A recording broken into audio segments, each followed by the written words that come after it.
Well, if you look at the T-shirt, can you put that on there? What does it say? Some try S&M. Some try. I can't read that out on national television. I'll let you go.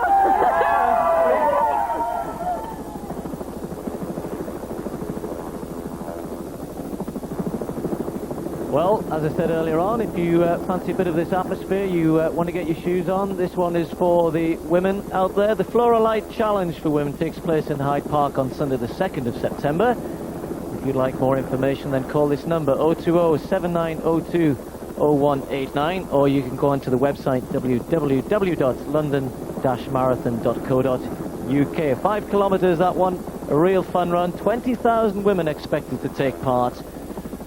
Get your shoes on, get outside and enjoy what will be a spectacular day. And for those who fancy a little bit further, the traditional half marathon, the 21st Bupa Great North Run, is a couple of weeks later on Sunday the 16th of September. Again, for information, call this number 01538 702 100 or log on to www.onrunning.com. Entries close, incidentally, on the 8th of May, so you haven't got too much time. Don't dither around, get your entry in. Great North Run, of course, you will be able to see on BBC television later in the year.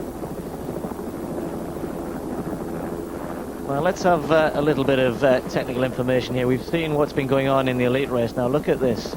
Redgrave at 10 kilometres was 61 minutes and 24 seconds. The Smooth Rider was 65.45. Only 4 minutes at that point, but then look what happened at 20k. The gap has become huge. Steve Ryder must be struggling. I wonder if it's going to be Steve Redgrave interviewing Steve Ryder at the end of this one instead of what it was in Sydney.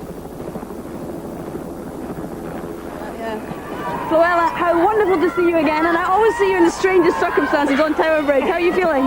Great. It's my best year ever. And you even slowed down to talk to me today. What time are you expecting? Well, around about 5 hours, 4.5, 5 hours. I'd be really thrilled, you know. And when does the pain start to kick in? 18, I think. Oh, you got plenty of time. Anyway, it's great. Next year, you and me together. You know, Fluella, it's always the same. At Tower Bridge at 12 miles, I think this would be a fantastic experience. And then I see everybody about 18 and I think, uh-oh. We'll see you then. All the best. Bye. So that was Fluella disappearing through the arched window, I think, there on Tower Bridge. And we're seeing what are still very good athletes finishing in the mile here, both in the women's race and the men's race. It'll be a long time before this mile really starts to fill up with the hundreds and thousands finishing. Still pretty quiet down here, but we've seen a couple of marvellous races, of course. A lot of drama in the women's race, toing and froing, and in the men's race maybe not quite as much drama, but it was one of the best London marathons we've seen for quite a while. 5 to 12, Big Ben says, and they're just beginning to, well, I was going to say the numbers beginning to increase, but it looks pretty bare there as they come out of Parliament Square down to Birdcage Walk. Buckingham Palace looking down. I wonder if anybody in there's sneaking a quick look out of the window at the marvellous scene below them in the Mall.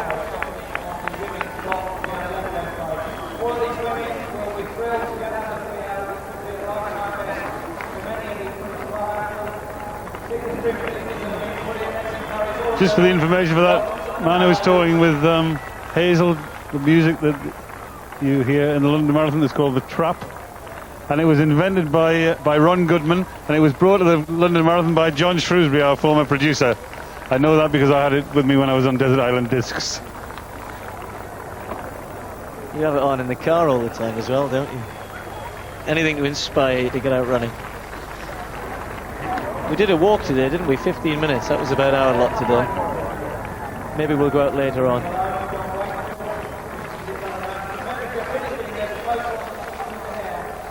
Well, this is still the sort of time that very good club runners would aim for. Anything inside 2.5 hours is very good marathon running indeed. And a lot of these guys would finish very high up in local road races every weekend around the country.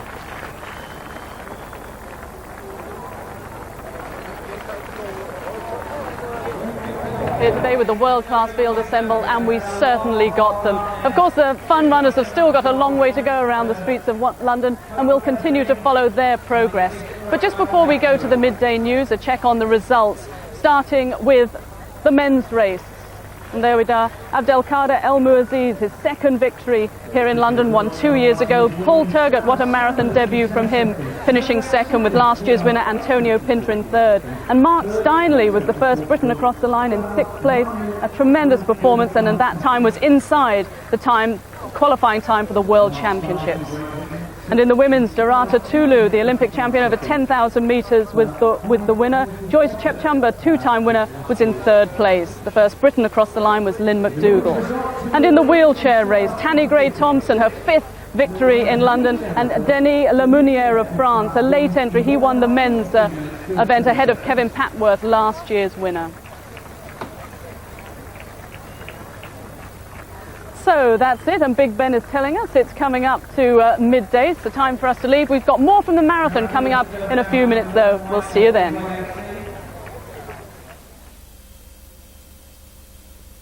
Why do you make me feel so guilty about it? I've never even mentioned it!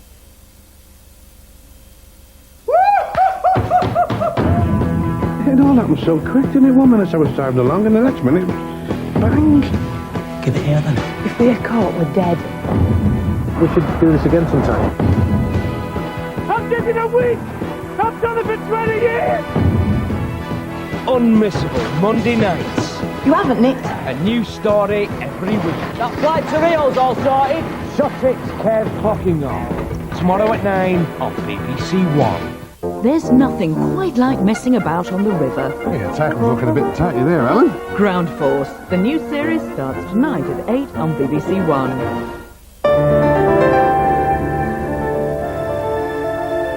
Back to the London Marathon on BBC One after a summary of the news now from Peter Sissons.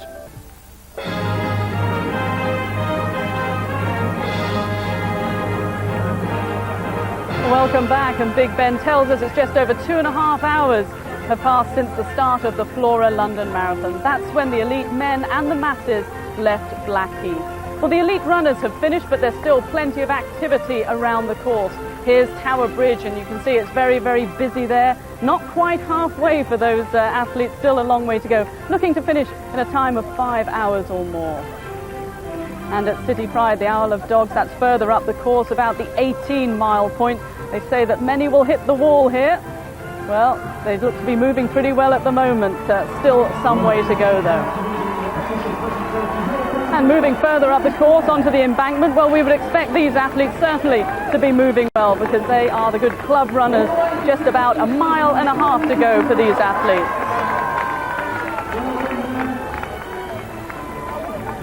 And plenty of entertainment all around the course for the athletes, every inch of the way. And here's the finish, a welcome sight to all the athletes. And just looking up at the finish now, coming in at a time of about 2 hours and 38 minutes, a tremendous time. And just seeing them all checking their watches here, seeing if they've achieved their own personal best. And I think that was about a time that Steve Cram finished it a couple of years ago. I think it was better than that, actually. I think it was about 2 hours 35, just to prove you never lose it. Well, we're going out to enjoy meeting some of the fun runners in just a moment. But in case you weren't with us earlier, a check on how the elite races were won. Starting with the women's race. It was won by Dorata Tulu from Ethiopia. A couple of idiots trying to make a name for themselves right at the finish, but it didn't put her off. And the Olympic champion over 10,000 meters won it, finishing ahead of Svetlana Zakharova of Russia, with Joyce Chepchumba, two-time winner, coming home in third place. And Tanni Gray won her fifth London victory. Tremendous performance from Tammy Gray, just to add to all the golds that she's won at so many major international events. And the men's race, Abdelkader El Muaziz, his second victory here in London, won 2 years ago. In fact, he's finished in the top two for the last 4 years. And the men's wheelchair race was won by Denis Lemounier of France. He was a late entry into the race, but it was certainly worth it. He finished ahead of last year's winner, Kevin Patworth. So this is the scene here at the finish here, still streaming through, getting tremendous applause from the packed grandstands here at the Mall. But now we're going to go out around the course to meet some of the fun runners, see how far Stephen Redgrave has gone. And also, I wonder if anyone's seen Steve Ryder, so we're going to join our commentators and our reporters out on the course as well. But there's the commentators. And well done, Steve Cram, for a couple of years ago. You're looking more relaxed here this time. But our reporters out on the course also are Hazel Irvin, Garth Crooks, Jane Hoppin and Christina Boxer. So come on, Steve, have you seen Steve Ryder? Well, I haven't seen Steve Ryder at all since the start line. He looked very good on the start line. We haven't spotted him at all since then. Thanks for the mentions, by the way, Sue. I'm glad that you think I've still got it. Anyway, good club runners. And one or two of the women still finishing there. And this scene will start to build and build. The amount of runners finishing per minute will increase and increase.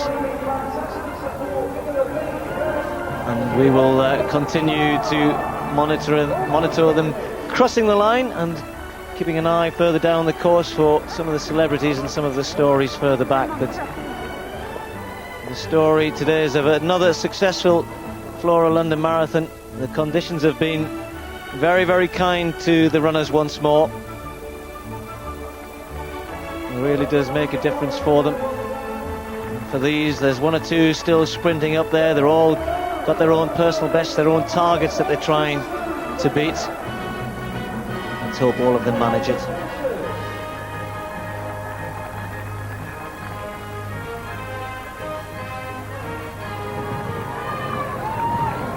Help me out, Francis. Last time, Give me a piggy bank. yes, mate. Last time I saw you, you were doing the marathon. Yeah. And you looked in a lot of trouble. You look pretty good today. I'm feeling fine, guys. I'm feeling fine. Hello, Rachel. Hello, Franklin. Who are you running for? Huh? Who are you running for? Leukemia. Treating with leukemia, guys. Making lots of money? Trying to raise £1 million. 8 miles to go. All the best. Wicked. Cheers, guys. Look up and say hello, Rach. Love you, darling. Well, it's all boiling up in the Redgrave Ryder race. Look at this. 2 hours and 10 through halfway, 2 hours and 27 for Steve Ryder. What's he holding back? Can he haul in that lead of 17 minutes or 16 and a half minutes or so? Steve Ryder with it all to do at the minute, but don't write the man off. Hello. Who are you, or rather, what are you? I'm Mr. Bump, and I'm raising money for children with leukemia. Well, Mr. Bump, have you had a few bumps? I mean, you look like you actually could bump a few people going round on this course. I'm a bit battle-scarred, but I've survived this far, so I'm going to try and make it to the end. Mr. Bump, I bet this costume seemed a really good idea this time yesterday. Yes, it did, probably 9 months ago, but never mind. I'll let you know afterwards if I'm going to do it again in costume. How much money do you reckon that you're going to raise today? Personally, about £4,000, but the whole charity, a couple of hundred, hopefully. That's a wonderful effort. Keep it up and don't bump into anybody, will you? Shall I not? Thank you very much. Bye. On earth are you? I'm the Northampton Green Man. And how does he feel at this time? He feels full of the spirit of revival and regeneration. Now, who are you running for? A charity in Northampton called Stress at Work that helps people that are stressed, whether for personal or work reasons. I feel a bit like that myself. How much money are you hoping to raise? About £3,000, I hope. Only 8 miles to go. All the best. Yes, and I support Tottenham too. Cheerio. Ray, one of our blind competitors running today. Yes. What do you think of the atmosphere? Oh, it's electric. You can't beat it. It's the third time. I think it's going to be the last time, but you can't beat the atmosphere. Definitely can't. What sort of reaction have you had from people going by? Oh, it's unbelievable. It's like walking out to Wembley for 26 miles. It's excellent. Take it from me. Nobody can understand what it feels like. Tell me about the part that Helen, your guide, is playing today. She's playing a big part, a very big part. We have a runner that goes in front with the water. Helen guides me. We've only had a couple of accidents, but it's been great. Helen, how have you enjoyed it? Yeah, it's absolutely brilliant. Our tactics are to keep going and finish. We're raising a lot of money for disabled children. Ray lost his sight 4 years ago, and the last 3 years we've been doing the marathon, and we've raised a lot of money for disabled children. Well, you're doing a sterling job, and I'm not going to hold you up any longer. Thank you very much. Carry on, guys. Thank you very much, guys. Bye. Thank you. Bye-bye.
White here. Snow White Right. and the Seven Dwarfs. That's all of us. And a great big banner. It is. That's Who's Martha's in hospital at the moment.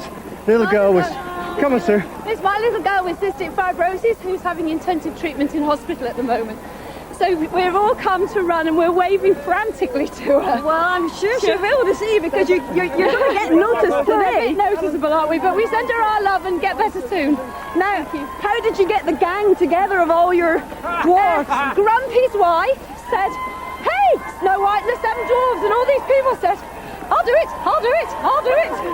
Well, and there we were. Well, you said your messages, and I'm sure everybody's watching at home. Keep at it, guys. Thank you so much. Bye-bye. Okay, bye-bye.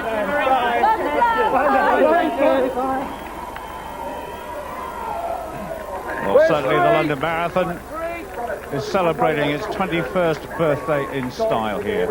Absolutely extraordinary. David Bedford, of course, former world record holder on the track.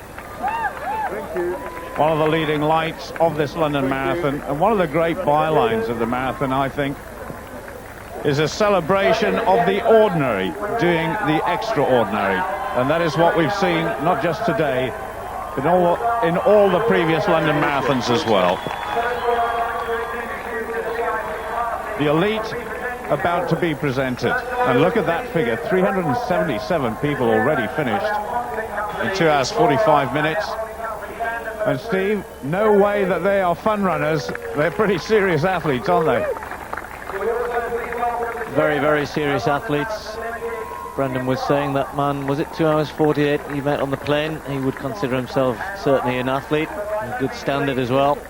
And you have to put a good few miles in to get under 3 hours, I can tell you. I was talking to a few people at the marathon exhibition yesterday, and you say to them, so what sort of time do you think you're going to do? And they say, oh, 3 hours. And how many miles have you been doing? Oh, about 10 miles a week.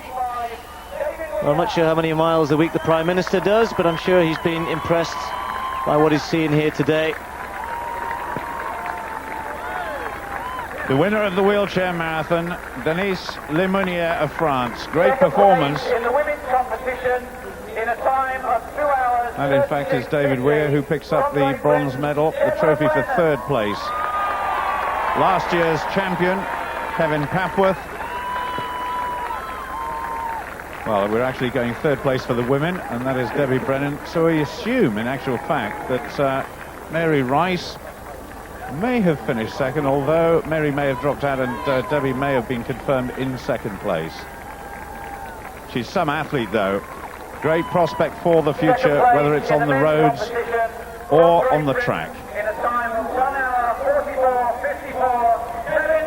Kevin Papworth, champion last year, but beaten by a tremendous effort from the Frenchman here today. He'll be back, that's for sure. And our men's champion for the first time from France in a time of... The winner of the men's race about to be presented. The Flora and Disability Sport England wheelchair champion for 2001, Denise Lemonnier. His best result before this, 4 races ago, 1998, where he picked up third place. Listen to the cheer, though, for the women's champion.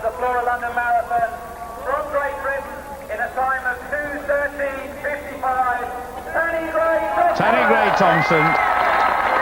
Ian, a quick word from you. What on earth is left for Tanny to achieve in sport? She's done it all now. 5 times the champion here in London. I think she's still got many more things that she can do. Again, we're looking at the world record. She can push and get them lower and lower. And again, there's still all that thing of actually beating me as well. So she's still got a lot more to go for in this world. Well, she certainly did say that one of her ambitions is to beat her husband over the full marathon distance. We're yet to see that. I wonder what about next year. It's been a pleasure having you sat next to me here in the commentary box. But I think there must be a little side bet on Tanny up against Ian over the marathon. Great champions. And Tanny's done it 5 times in her career. And that to add, of course, to her 9 gold medals from the Paralympic Games over the last 9 years.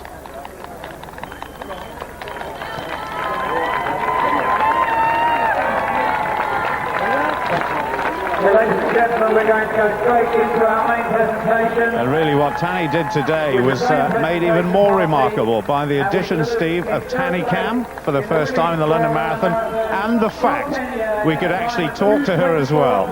So a little bit of difficulty for her, but she came through with the goods, didn't she? She certainly did. If we'd had the technology at the time, I could have had a crammy cam, couldn't I, instead of just the mobile phone a couple of years ago. It's amazing how things move on. And moving, of course, in the women's race, Joyce Chepchumba taking the third spot. Former winner, of course, Joyce, and she comes here every year, says she loves running in London, obviously, and performs admirably every time. And in third place in the men's race, another former winner, Antonio Pinto. His course record survives. He was beaten by one of his great rivals today into third place. Not quite on top form, Pinto, I don't think. Had a bit of a disrupted year last year, disappointing Olympic Games, and I'm sure he'll be disappointed to have finished third here. But what a good run by Zakharova, the Russian.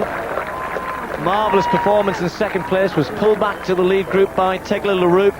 Hung on to Leroux until she got in contact, and then once she was with the leaders, started to look stronger and stronger, and came through for a very good second place. And Paul Tergat of Kenya, Olympic silver medalist, 5 times world cross-country champion, now takes second place in the Flora London Marathon.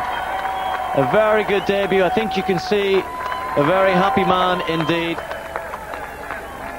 Just over 2 hours and 8 minutes his time. I'm pretty sure we will see Paul Tergat go quicker than that in future years. And a very popular winner, finally at last taking a major marathon, a new personal best, 2 hours 23 minutes and 57 seconds. Doratu Tulu, the twice Olympic 10,000 metre gold medalist, the winner of the 2001 Flora London Marathon. Marvellous run. And for the second time in 4 years, 2 second places, 2 first places.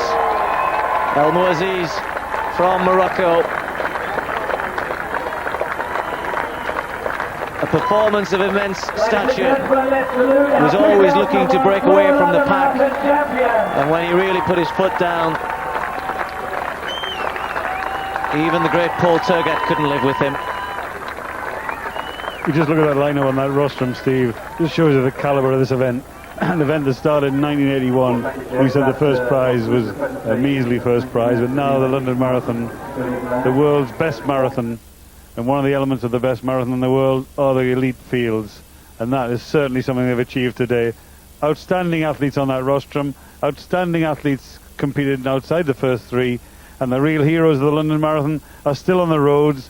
The men have been running for 2 hours 55 minutes, and anybody who's finishing around about now just shows what a worthy competition they've taken part in. And the London Marathon been graced here today by some fantastic races, some fantastic athletes, and some fantastic performances. You little devil, you. How are you feeling? I'm doing fine. You've completed 18 miles. Who are you running for? I'm running for Heritage House Sport Cheshire in Buckinghamshire. How much money are you hoping to raise? About £800,000 so far. Feel a bit warm? Oh, I bet you're used to it, are you? As well, yeah. All the best. Anyway, thank you very much. Dean, can I say that it looks like you've done a wee bit too much carbo loading this week? I know, I need me energy. Need me energy to keep me going anyway. Now you're dressed as a sumo wrestler, but this looks horribly hot. What's in it? Some bubble wrap. That's pretty hot at the minute, but you know, if I keep drinking the water I should be alright anyway, so. Well, you're certainly well insulated. Yeah, that's right, yeah. No chance of getting cold anyway. Why did you pick this outrageous outfit to come in? I really don't know. I ain't got an answer for that one. It seemed like a good idea at the time, At the time it did, yeah. But I'm enjoying it anyway, so I'm running for scope. Well, you're having a breather at the moment. What sort of time are you looking for? About 3 days I'm going for. Well, the good thing is if you have to have a sleep, you're well padded. I know. You practically got your sleeping bag with you. That's right, yeah, I should be alright anyway. Keep cracking. Thanks very much. Cheers, Dean, bye.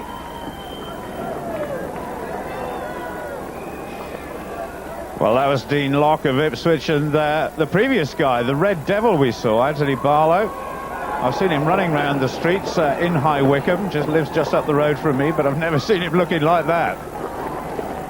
Well, just coming over the Tower Bridge should be the Viking ship, the St. Neots Riverside Runners, running the London Marathon to raise over £10,000 for the official charity, the Multiple Sclerosis Society. We've even got their split times that they're expected and they're on schedule. That's Steve Ellis, Ray Willett, Lee Wellham, Andy Gould, Tony Thompson and Steve Pledger. And the women, Sharon Houston, Anne Story and Norman Leckie. And just a word for all of those running for Macmillan Cancer Relief. I have to apologise, I wasn't able to make the pasta party last night as usual. We had to have a slight rehearsal. It was nothing to do with the fact that Sunderland were playing Newcastle, of course. Was it worth it? We have to ask you. But one pasta party I went to was for juvenile diabetes research. And there it was. I met Helen Spriggs, who is somewhere out on the course still, dressed up as a bear, along with Bruff Scott, racing commentator and writer, who's running with his daughter, Sophie.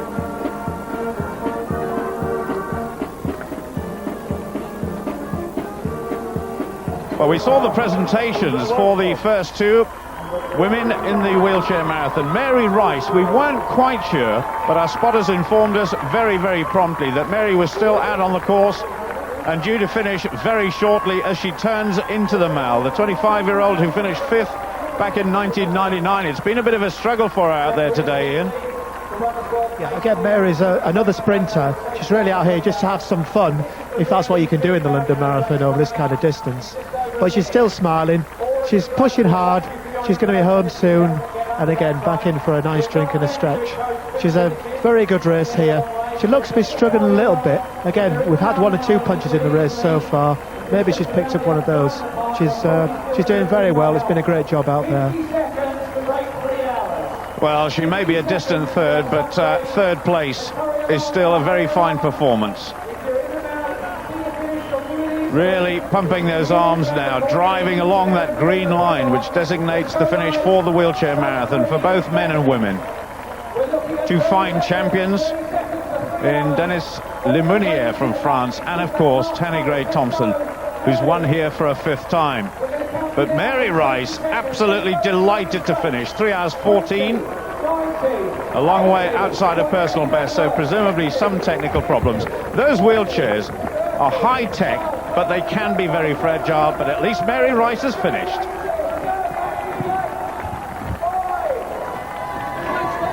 Steve, and well done. Come across here, please, just a second. Wonderful, the greatest city marathon in the world. How does it feel to be a part of it? It's fantastic. The atmosphere is unbelievable. The support that we're getting. We're struggling a bit. We're seizing up a little bit at the moment, but we're getting there all right.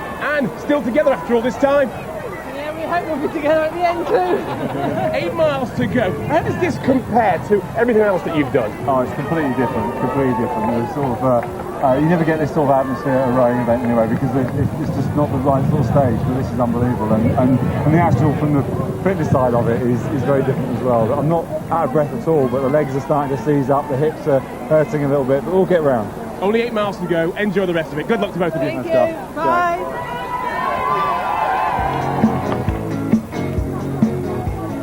It's all right, Steve. It doesn't get dark for at least another 7 or 8 hours yet. He'll be all right. He's probably going for the world record of interviews in a marathon as well. Keep going.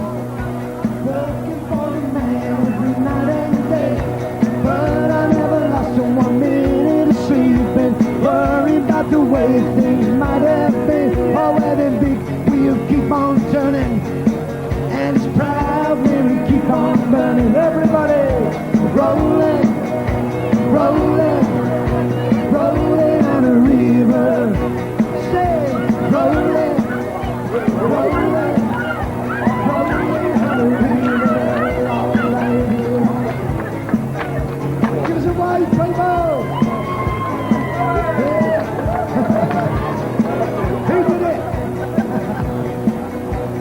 Clean a lot of places in Memphis, marked a lot of pain down in New Orleans, but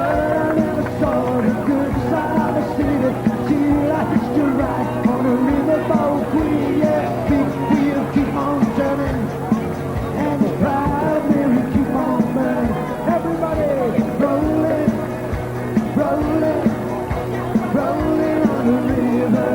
Over there, come on, rolling, that's it, rolling, rolling on the river, all right here.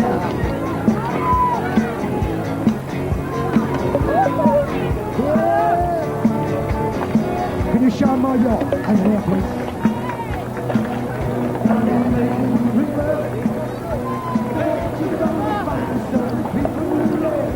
You don't have to worry, 'cause you got no money. People on the river, they're happy to give. Oh, well, they big, we'll keep on turning. And I'm proud that we keep on burning. Rolling, rolling, rolling on the river. Rolling, rolling, rolling on the river.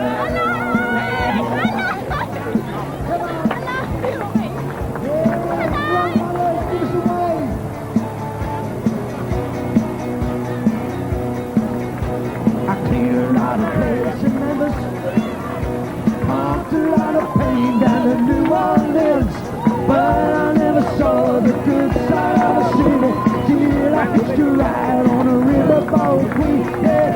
We'll keep on turning, and I'm proud that we keep on burning. Rolling, rolling, rolling on the river. Rolling, rolling, rolling on the river. Everybody finish. Rolling, rolling, rolling, rolling on the river. That's it for the mothers.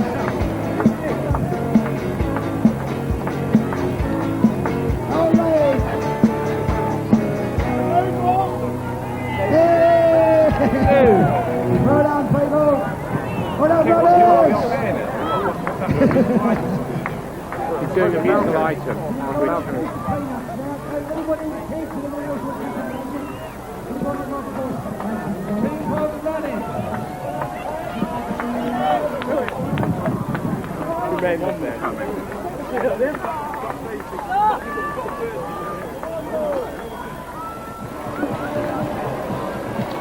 Dressed as an African painted hunting dog, which is severely endangered. There are about 3,000 of them left. Are they nasty? They're beautiful animals. Are they? They're absolutely wonderful. They're sociable, but they're persecuted. It's something rotten. Well, tell us who you're running for. I'm running for the Wildlife Conservation Research Unit, which is a charity in Oxford that has a number of projects all over the world. And how much are you hoping to raise? Well, I've raised $2,500, but what I'm looking for is another 3,500. We want to translocate 2 packs from part of Zimbabwe to another part, and this will give them a much greater chance of building up a greater number of animals. Well, only 8 miles to go and you can start collecting. Thank you very much indeed.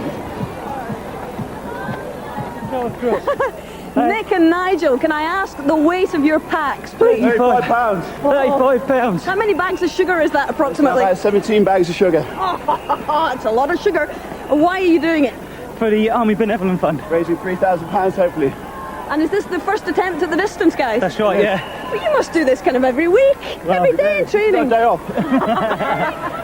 How does it feel actually to do this in front of all of these people? It's absolutely fantastic coming across the bridge. Good atmosphere, really great. And you've got the boots on as well. None of this namby-pamby gym shoes nonsense. I can't keep up with you, but it's a wonderful experience, yeah? Yes, wonderful. Absolutely great. Well, you're doing a marvellous job. It. Keep it up, guys. Thank you. Bye-bye. Bye. Well, Hazel struggling to keep up there a little bit, Brendan. I think she's done well today, Hazel. She always knows the odd ones to pick out, doesn't she? And out there, as we said before, over £120 million has been raised for charity. Among them today, number 28874, Catherine Tibbett from West Sussex, who's running for Action Research, hoping to run 4.5 hours, and then looking forward, like everyone else, to a hot bath. And there's a team of 30 hoping to raise £80,000, running in the red Childline vests. Tom Stringer, race number 30745, and his friends from Marks and Spencer's, raising £80,000, a worthy effort for 30 people.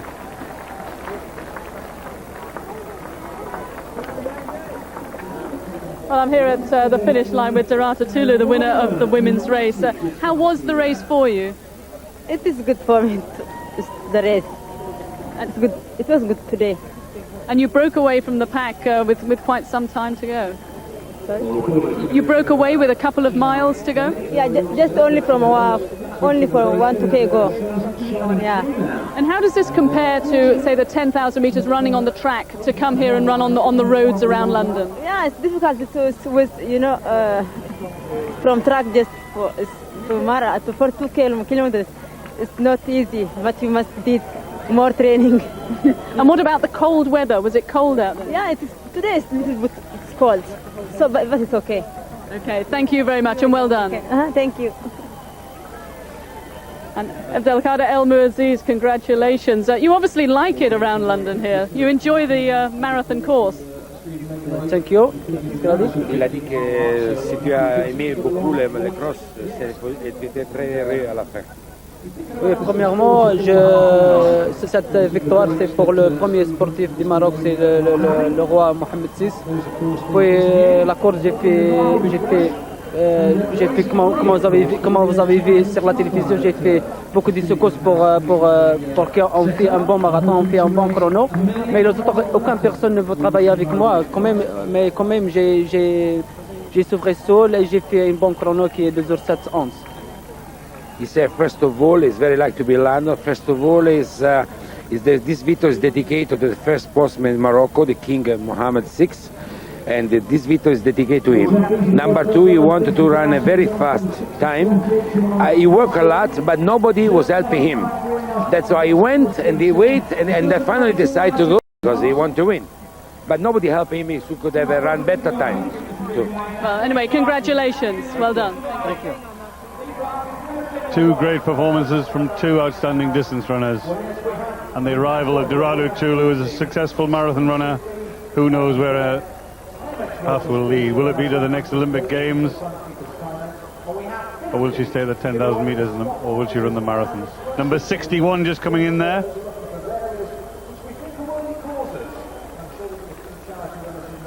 That's Dick Beardsley. I think it might be Dick Beardsley who won the first ever London Marathon. Well, remember that famous quotation from David Coleman as he crossed the line, the hand of friendship, and that was what set off this tone of this London Marathon. But that was Dick Beardsley, who's obviously still running well. Just over 3 hours, Steve, and that's not a bad performance from an athlete who was a great athlete, who's had a serious accident since then, and now back and running extremely well. Yeah, he's had a troubled time, Dick Beardsley, but he joined many of the past winners. I think almost all of them except Greta Weitz were at a dinner last night to celebrate the 21st anniversary of the London Marathon, and that first one, of course, when the two of them crossed the line together. And Dick Beardsley will always be remembered, and I'm sure he himself will always remember this race. It was good to see him taking part, though, still fit enough to go around in a reasonable time, just around about 3 hours and 10 minutes.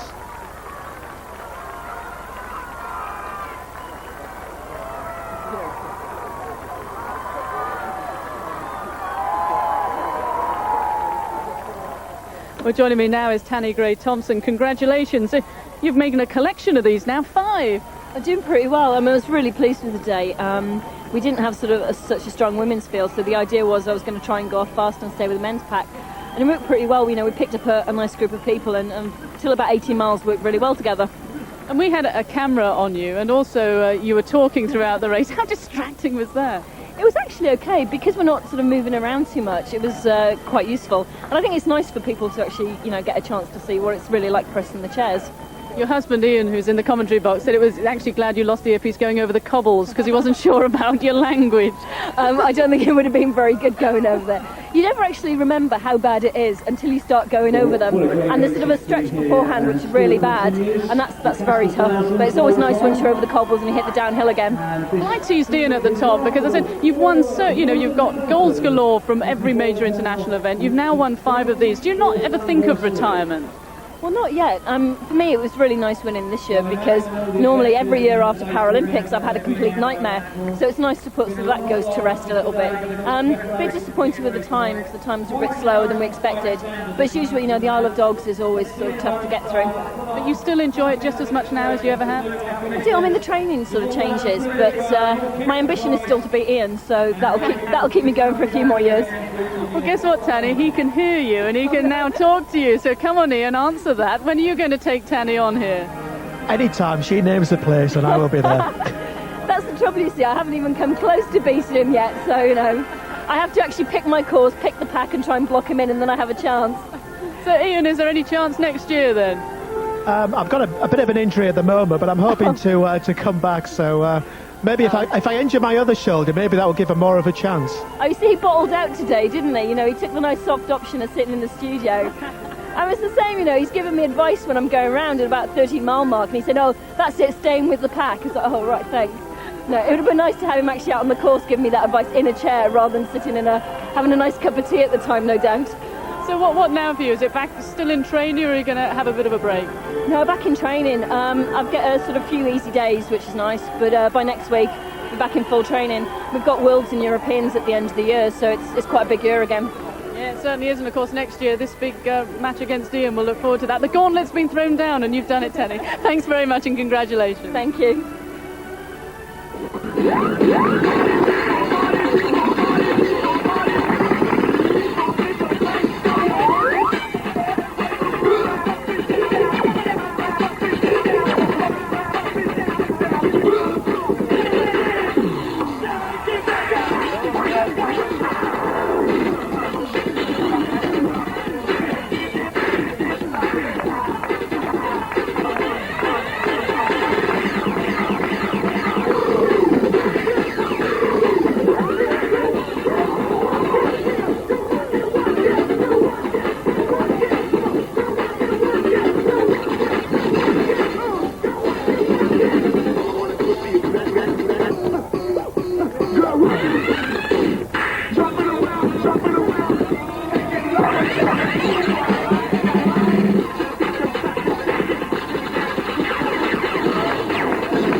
I've been joined now by Mark Steinley, who was the first British athlete across the line. And Mark, you must be so pleased with that because the time within the qualifying time for the World Championships, tremendous effort.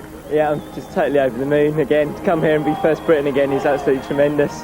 And as you say, I got the qualifying time for the World Championships in Edmonton, and it's a great feeling. Because I remember last year when you were 11th, you just felt like you were really sort of improving so much, and this year just must be fantastic. Yeah, absolutely. I mean, it's another step up the ladder, and hopefully I'll keep stepping up that ladder until one day I can come back here and win it. Tell us about the race and how you felt throughout it. Basically, it's the same as last year, really. I went into it with the same plan, just to go with them and hang on. And the same thing happened. I came off the back quite early on and just started picking them off again. And to finish 6th is just great. And what about the crowd? Were they giving you tremendous support? Absolutely amazing. I think they carried me the last 6 miles home to the finish because my legs were absolutely shot by then. I was going to say, because we always talk about some of the fun runners that are struggling, but it's for every level, isn't it? Absolutely. I mean, these guys coming in now will be feeling it just as much as I did. I mean, they're running now, and it's just totally tremendous. It really is. It's a great event. So now you can look forward to the World Championships. So that's the summer lined up then. Yeah, I can take a couple of weeks off now and prepare for the World Championships on August 3rd, I believe it is. That's right. That's when it starts, and we'll be following you there. Congratulations, Mark. Thanks, Sue. Thank you. Don't you just lit the park today? Right. Have you had a few catcalls, whistles? Yeah, it's my 12th one today. It's my 3rd one, it's Barbie Spice. All I want to do, all I really, really want to do, get to the finish line. Well, you're almost there actually, 22 miles. Can you describe how your legs are feeling at this point? Not too bad. You're pretty sprightly actually. I'm struggling to keep up with you once again. We're doing okay, aren't we? Yeah, we certainly are. Good to the finish line. Come on then. Are you asking me out on a date or something? Bye. Thank you very much. Yeah. What's your name and where are you from? I'm Andy Bird from Stafford. Well, Andy, how's the marathon been for you this year? It was going great till 23, 24 miles, and I started cramping up. So just trying to walk a little bit, just ease the legs out, hopefully finish running. Are you trying to raise any money or just running for your club? I'm running for the Donna Louise Trust. We're trying to raise money. We need £5 million to open the doors for a children's hospice in the North Staffs area. So we're all pushing hard for that. There's 7 of us out today. I was going to say, so 7 of you, and how much do you think you'll raise between the lot of you? Well, personally, I've raised just under 500. So, but I don't know how the other guys have done. Well done. Well, you haven't got too far to go. Do you reckon you can make it? Yes. Good. Thank you. Excellent. Bye. Well, down at the mall, it's getting busier, and they're starting to finish in their droves, or in their costumes. I'm not even sure what that's meant to be there. It's red anyway. And 3 hours, 17 minutes into the men's race, into the main race. A lot of miles have gone into these finishing times here. I have run this on 1 or 2 occasions, as has been mentioned by others, but I tell you what, it's always amazing to me. I used to stand at the start and watch some of the people crossing the start line and think I won't be seeing them at the finish, but they get there. It is absolutely amazing to me how people set themselves this challenge of 26 miles, which even for runners like ourselves, great athletes like ourselves, myself and Brendan, and let's face it, Paul Dickinson, and yet we sit here and talk about it and they get out and do it, Paul. So when's your chance? Well, 3:2:062. He's got a bit of a problem at the tower, but look at the attention he's getting. St John's ambulance, paramedics. That would make you all want to do round Paul, the course. He's having a great time. You got that sort of help, you would have a go, wouldn't you? Of course I would. Absolutely fabulous. He'll finish. He's got a fair way to go at the moment, but Robert Wellham from Ipswich, not looking too good, but I think he's enjoying himself.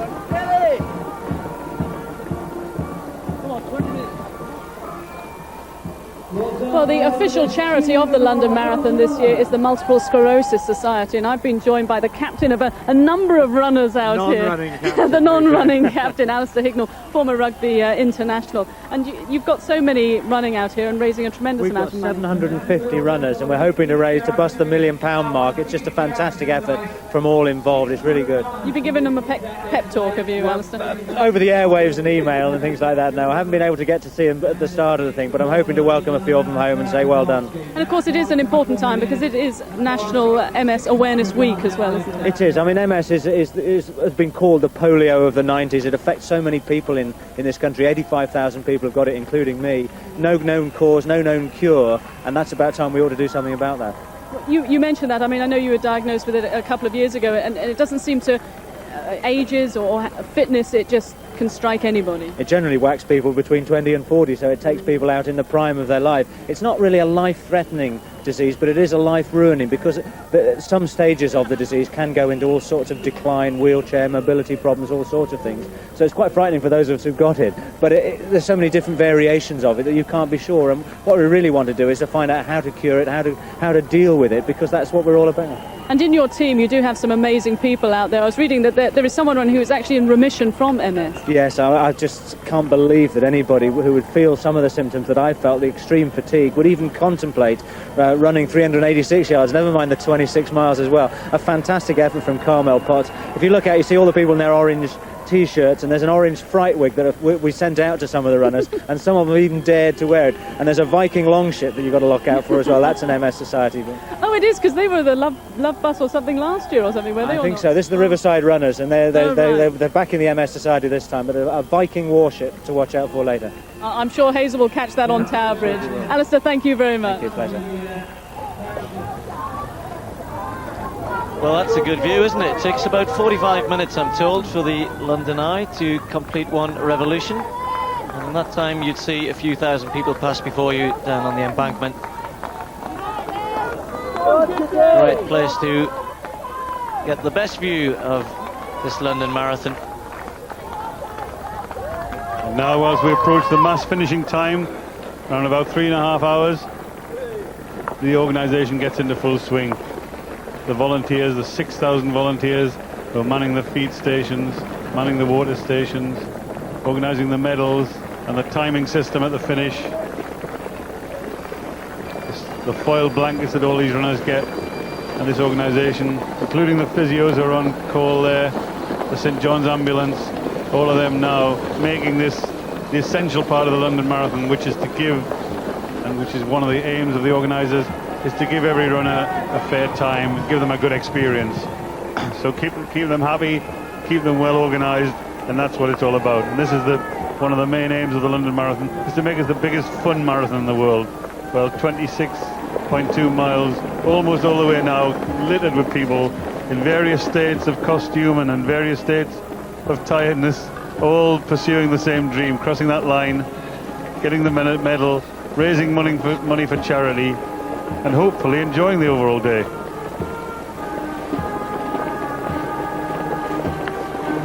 Well, it was over 21 years ago that Chris Braysher went to America, saw one of the great city marathons there, and asked the question back in London, could we do it here? And of course the answer is an emphatic yes.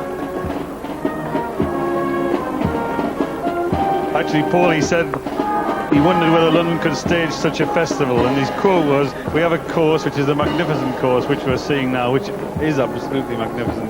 But do we have the heart and the hospitality to welcome the world? Well, when you look at today, we certainly have got the heart and the hospitality. This is London at its best, in all its glory, and the atmosphere that's been generated all around this place is absolutely fantastic. And Chris Braysher and his co-founder John Disley had a fantastic idea that was well described a few years ago by Pat Collins, one of our foremost sports journalists. This is the best idea in British sport, and look at it, it really is. You certainly can't argue with that. And almost every step of the way, magnificent sights for the runners. But the magnificent sight we've got here is not the architecture and the history, it's actually the runners themselves, with every one of them who'll have a great story to tell after the day is finished. Oh, yeah. Now, I hope you two haven't been frightening the audience. No, not really, no. He does it normally. He looks quite good today. Now, who are you running for? Who are you raising money for? Greenwich and Bexley Cottage Hospice. That's in just Abbeywood. Abbeywood, yeah. The Greenwich and Bexley Hospice. I hope you make lots of money. But what's the atmosphere been like? Fantastic, Here? really great, fantastic. You know, They're giving you a good reception. Very, very good. Very, very good. Keep you going, don't they? The people get you going. Continue to enjoy. Thank you very much. I'm looking forward to a beer at the end of it. Come here, young man. Have you been beating up a few people on the way? I have.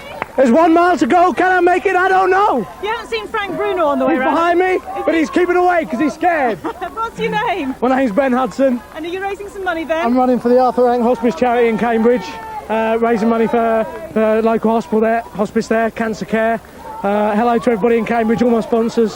Thanks very much, everyone who sponsored me. Has the marathon been a knockout for you? It's been a knockout. I'm looking for a personal best. 3:18. I've got 3:27 to beat. Oh, you better get your So I skates better on get going. Respect. See you later. Here he is. Here he is. We've spotted him. Steve, I have a very simple question for you. Why do you continue to do this to yourself? Well, I stopped about 2 miles back up there. I'm not continuing at all. I don't know. I'm starting to think this might not be my distance. You look good on it. 18 miles you've completed so far, mate. Yes, and no, this is a really painful bit. It's a bit drafty around the Isle of Dogs. Everyone is seizing up and freezing up, but most are keeping going. Money must be behind this somewhere. You're raising money for whom?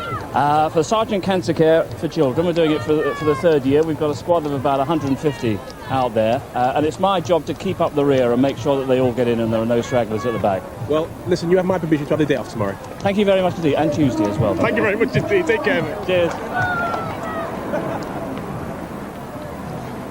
Well, he looks better than he probably feels, doesn't he? Well, let's have an update on what has really been the most intriguing part of today. Ryder versus Redgrave. The last we heard, there was a 17-minute gap, or 16.5-minute gap.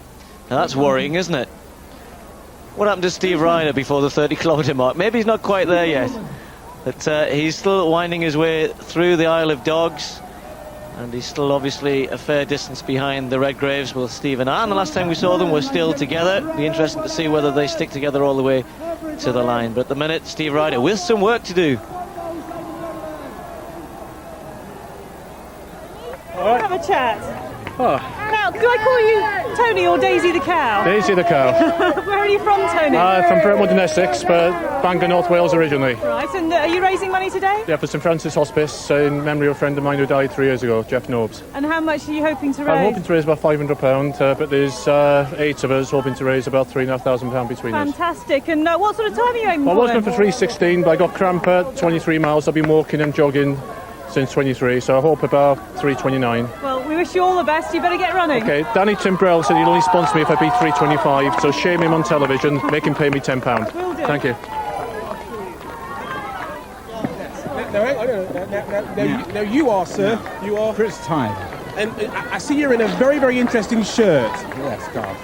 Very interesting. Note all the comments I've had. Right. Now, come on Spurs, not come on Chris. Really? Now you've completed 18 miles. How do you feel?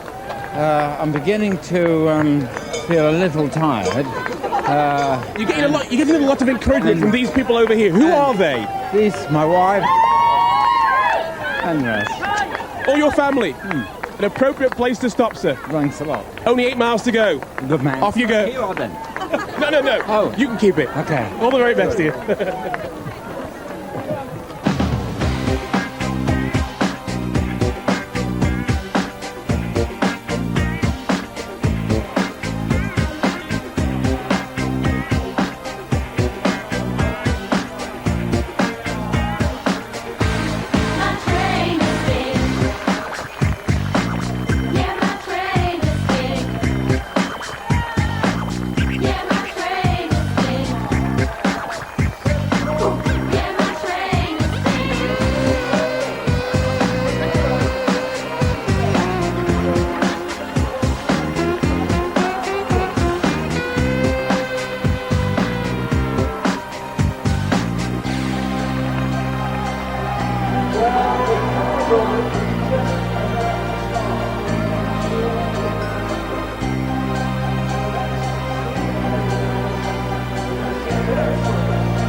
Darling, how are you? Oh, not bad. 18 miles and you look wonderful. You don't feel it? You've hit the wall. Oh, yeah. The wall took me in over the looks of it. No, you haven't got far to go. You're raising money for charity, no doubt. Who are you raising money for? Richard House, First Children's Hospice in London. And how much are you hoping to raise? Well, I've got over 1,200 so far. Yes. Then I managed today and sponsor money. Well, you look wonderful, darling. Good hairdo afterwards, you'll be fine. Okay, oh, thank you. Give us a kiss.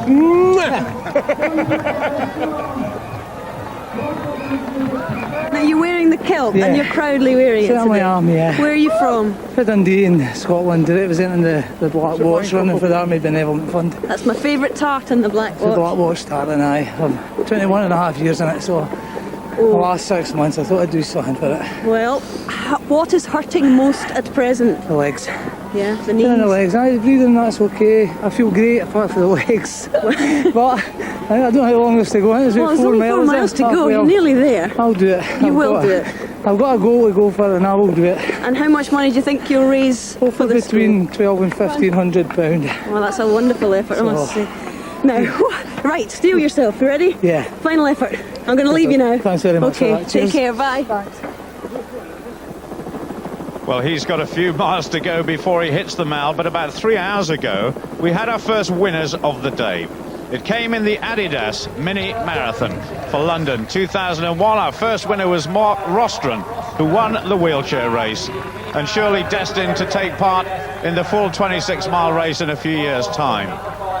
Over 2,000 youngsters were out on the London streets earlier on this morning. One of them, Jonathan Pepper, well, he won the 11 and 12-year-olds race, arms aloft, and we had a terrific race in amongst the girls where Jill Scott just beat Sharon Lamont in the 13 and 14-year-olds. Champions of the future, we hope, and above that, or more than that, I hope they enjoyed the experience, because the crowd certainly did.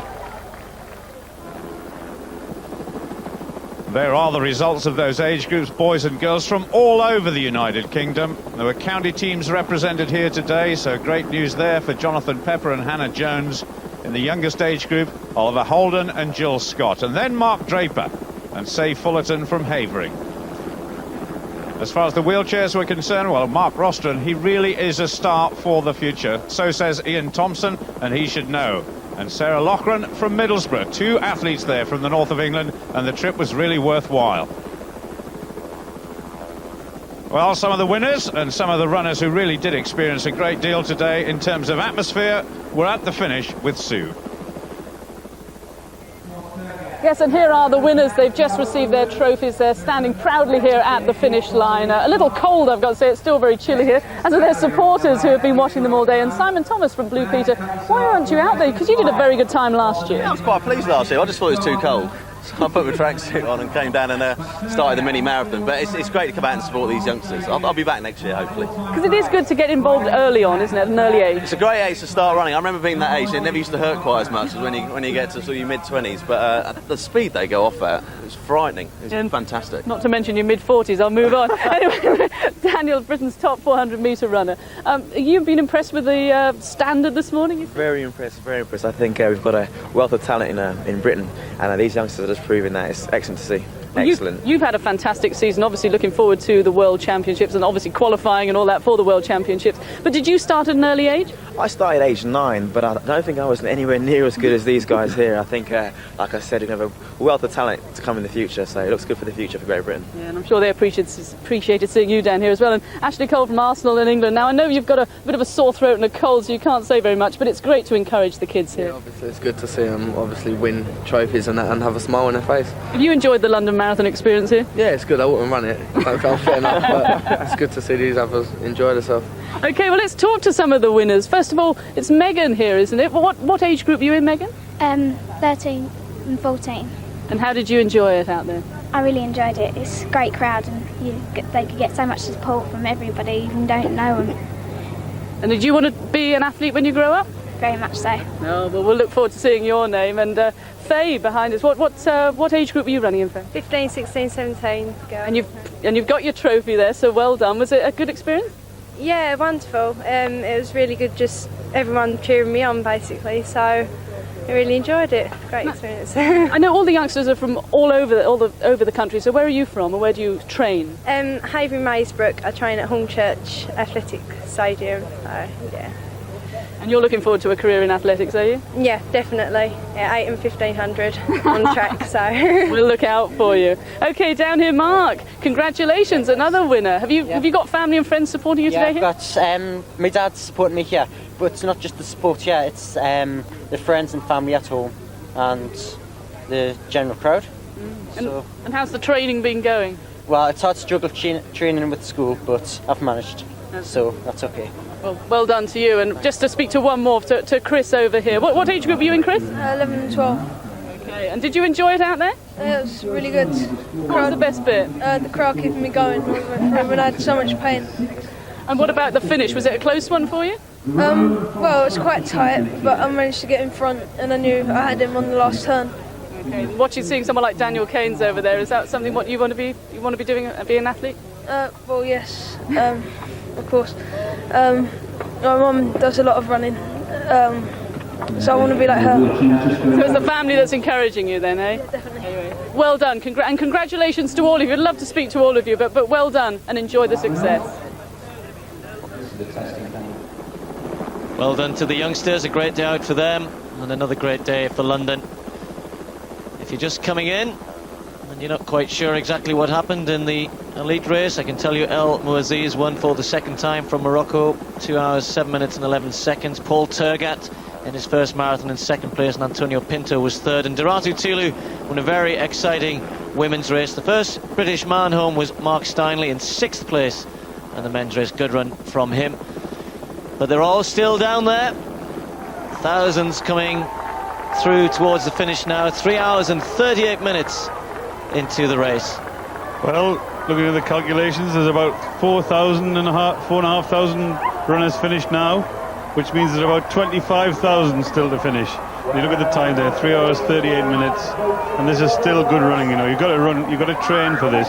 You can't just step out of the back door and expect to run like this. So these people have put an awful lot of miles in, and out there run all kinds of charities. The Dr. Bernardo's charity will be a beneficiary. Sheena Leith, number 44040 from Aberdeen, celebrating her 58th birthday today and running for Dr. Bernardo's. Another charity, the Lymphoma Association, who are out there in force. Guys like Graham Smith and Martin Clark from Farnborough, hoping to help some of the 100,000 people living in the UK who have some form of lymphatic cancer. I got a lovely letter as well from a lady called Carol White in Liverpool, who said, please give a very special mention to a very special man, her husband Paul, who suffers from Crohn's disease. I guess he's finished now because he's got a personal best of around about 2 hours 51. But over the years, he's raised himself over £30,000 for various charities. This time, it's for the Association for Colitis and Crohn's disease. So well done, Carol, for writing to us, and well done, Paul, if you have finished. The Ron Pickering Memorial Fund, of course, is always true to form, raising a massive amount of money for young athletes throughout the country. Some very special people like Dave Waterman, who's running for that charity. I'd like to mention also Sports Aid, the charity for young people involved in sport throughout the United Kingdom as well. A massive amount of people, and as Brendan was saying earlier, over the 21 years of the London Marathon, something like £140 million has been raised. That is truly staggering. And out there running today, the Mayor of Middlesbrough, running for New Horizons, a mental health charity based in Middlesbrough. That's Kath Bevington from Middlesbrough. Well, we've seen one of the wheelchair athletes competing for Middlesbrough and winning today, but she just wants to complete the course, the Mayor of Middlesbrough.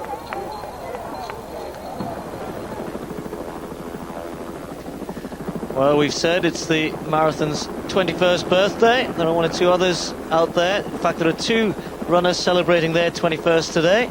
Helen Lowry and Bronwyn Jones, who are celebrating their 21st today. Happy birthday to you. Hope everything's going well down there.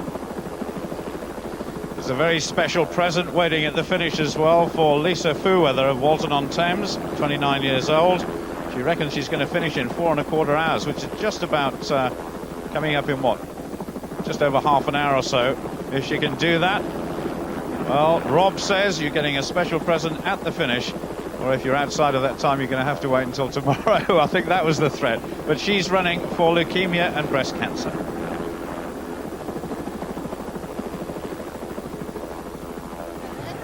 Who are you? I'm a fairy. You look lovely. Thank you. How do you feel after 18 miles? I feel absolutely fine because I've got... There's two fairies here. Paddington Bear. Yes. Yeah, we are. We're raising money for who? For leukemia research and for action research. We're going to raise lots of money. Yeah, I've got £5,000 and action research I've got absolutely thousands and thousands of pounds. And it's our anniversary next year, 50 years next year for action research. Well, many congratulations. Thank you very Enjoy much. the end of the rest. Thank you. Thank you. Bye-bye. Right. Paul and Crawford, they're running past your territory here. What do you make of this surge and sea of people? I think it's very tiring just looking at the moment. We've got five of our own lads on at the moment. I think they passed, haven't they, Crawford, already? One's gone through already, yeah. We're looking for the other three. There's four altogether. Is there? Yeah. About 5 o'clock we're looking at. It's not bad, is it? I must say you look resplendent. Can you describe how hot these uniforms are? They're not hot. Really? No, we've got different uniforms for different times of the year. And this is the sunshiny one? This is the summer? middle Right, one. Middle one, okay. Well, I think you wear it well, gentlemen, may I say, and it's very nice to be down here by the Tower of London. Good to have you here. Thank you very much. Thank you very much. Thanks, guys. Good luck.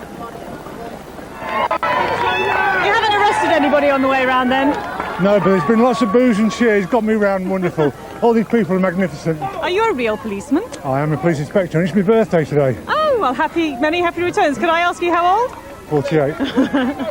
Well, your name's Nick. Are you raising some money, Nick? Yeah, there's a small charity in Shropshire that does a lot of work for mentally and physically handicapped children to get them into work when they're about 18, 19. And a friend of mine has got a daughter and she's a wonderful girl and they've got a job. So you've had a whip round at the police station. How much do you reckon you'll raise? Malcolm, my friend, is raising the most, but between us about £3,000, we hope. That's a wonderful, wonderful amount of money. It is. And how's it been? I'll tell you, this is the 6th year on the trot I've done it, and it gets better and better.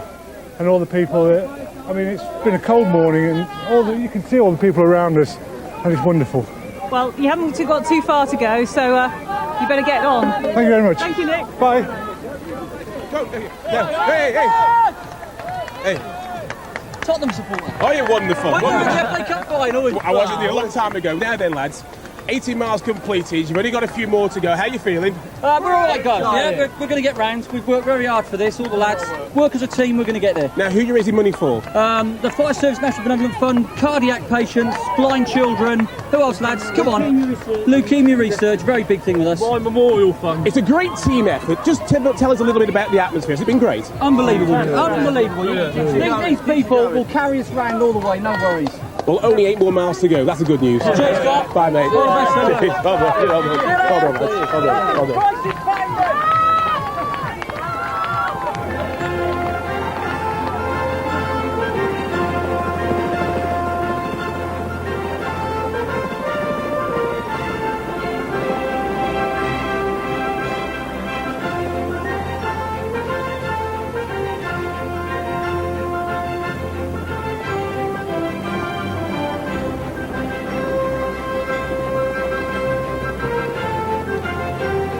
Just a quick word about the oldest man and oldest woman, Arnold Weintraub, who's over 90 years old and has travelled here from the United States once again. And what about the other Dundee flyer, Jenny Wood-Allen? That lady, 89 years old, running in the marathon once again. And so many people as well have run this marathon for every one of the 21 years it's been in existence.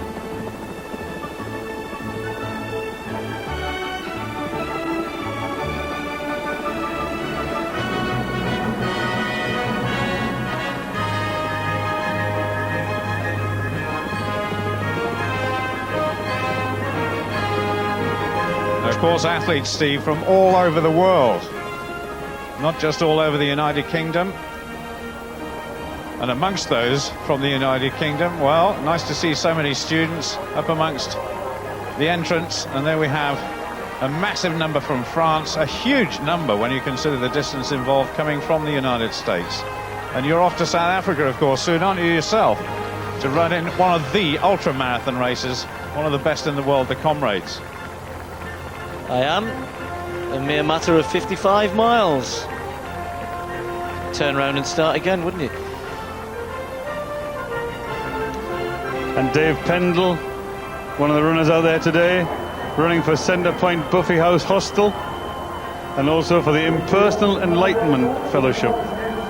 Well, some of the big charities raise an awful lot of money, but it's nice to see the smaller charities having a piece of this action, because there's an awful lot of money raised today from the London Marathon for charity.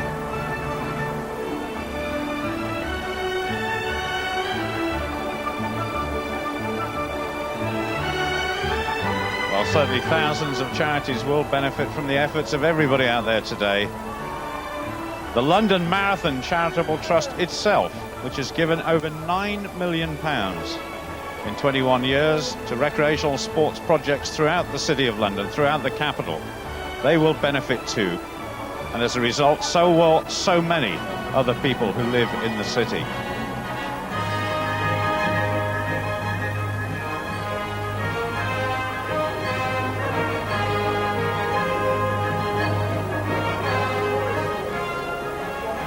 Well, 1:15, and the organisers of the London Marathon have seen the elite race go extremely well. They saw the organisation at the start. They're now testing the organisation at the finish. And in a few hours' time, Nick Bittell, the chief executive, and Dave Bedford, the race director, will get together at 4 o'clock in the bar at the Tower Hotel, and they'll agree with one another that this was a fantastic London Marathon. And Nick Bittell was telling me that he'll even buy Dave Bedford a pint of beer. But actually, tomorrow we'll start a new 5-year plan for the London Marathon. Today is the culmination of the last 5-year plan, which was to make it the best marathon in the world, with the best fields in the world, the best organisation in the world, and the most fun for all the participants. They've certainly achieved all of that in those 5 years, from the idea that came 21 years ago from Chris Brayshaw on his trip to New York Marathon. And I wonder what they're going to bring us in the next 5 years, because you can hardly believe that it's going to get better, but I know that that's their objective, because they reckon if you don't get better, you stand still.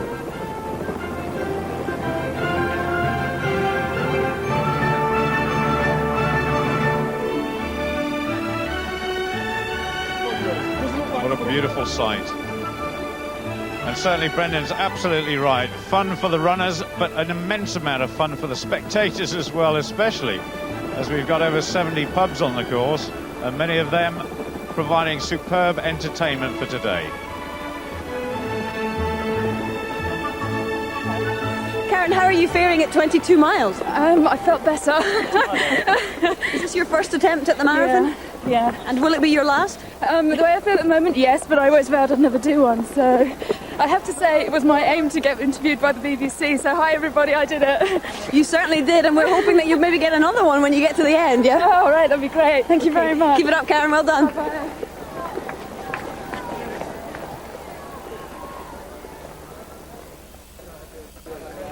Now, Mark, I believe you're from Greenwich, so you didn't have very far to come, but a long way to run. I rolled out of bed and I went past my house 3 times. I want to go back in for a cup of coffee. But you persevered, and have you run this before? No, I haven't. It's fantastic. Absolutely fantastic. The crowd's just amazing. They just keep you going all the way around. And you're also running for charity, the Whiz Kids. Now, I think that's for children that are in wheelchairs, is that right? Yeah, it's fantastic. They put kids in lightweight wheelchairs so they can bomb around, and it's wonderful what they do. And they're going to climb Everest and do assault courses and all kind of things. So they've done a cracking job. I think they've raised about £900,000. Oh, that's amazing. Now, you're wearing that wonderful cap there. You can just pull it, can't you, so your ears wobble about. Did you get a lot of cheering from people around? Yeah, that was great. Yeah, fabulous. So it's your first time, but I'm sure you'll be back, won't you? Oh, I think so. I think so. Yeah, that was awesome. Now I've got to go and fall down somewhere, the corner. Well done. Thanks a lot. How you doing? Well, Tony, you've only got less than a mile to go. How are you feeling? Very tired. Yes. And my legs feel as if they've got bubbles in them, and they're going up and down all the time. But you've got to force yourself to get past this last little bit. I know, I'm just having a little walk. I'm going to go to that corner and I'm going to run in the rest of the way. Are you raising some money? Yeah, I'm running for Hearing Dogs for the Deaf. Oh, no. Yeah, hoping to get about £700. And you enjoy pays up. Well, you've got to make sure they pay up. Yeah. Are you enjoying the occasion, though? Yeah, it's great. It's great. It's been really good, and the weather's stayed so fine. I know, we've been very lucky, haven't we? You've got to get back before it rains. Yeah, I'll see you anyway. Thanks very much. Bye. So hot. It's a fantastic thing you're doing, particularly in this costume. It's an absolute nightmare. Well, you've only got 8 more miles to go. I suppose raising money for charity does help. Yeah, it does. We're running for me and my friend, for Jesuit Missions. They're a Catholic charity, do a lot of good work in the third world. Yes. So if anybody's watching, lots of money for them, please. Well, you keep on trucking, as they say. All the very best to you. You should have paid for West Ham in your heyday.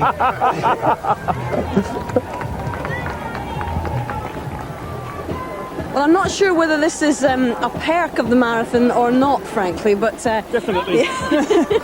What's the problem, Mel? Oh, I just sort of tightened up on my thigh here, and my right thigh's got really tight. It's been going like that for about 3 or 4 miles, and sort of hobbles have just sort of seen it off, really. So I needed to just get a bit of help. Well, it is a bit of help, and look at this. This lady is hard at work. Who's this? Who are you? I'm Liz. Liz, and how many legs have you had to massage today? Lots. Yeah, plenty really of well. legs. You're doing very well. Can you just explain what's happening here? What is the problem? It's just basic cramp and tightening of his muscle because he's been running so far, and the cobbles don't help it either. Okay, well, don't. If he says keep going, just send him on his way. You know what you're like, Mel. Honestly. Absolutely. Get those jelly beans down here and keep going. Yeah. They're really going to help. Okay. Thanks very much. Yep. We'll see you at the finish then. I hope so. Thanks, Mel.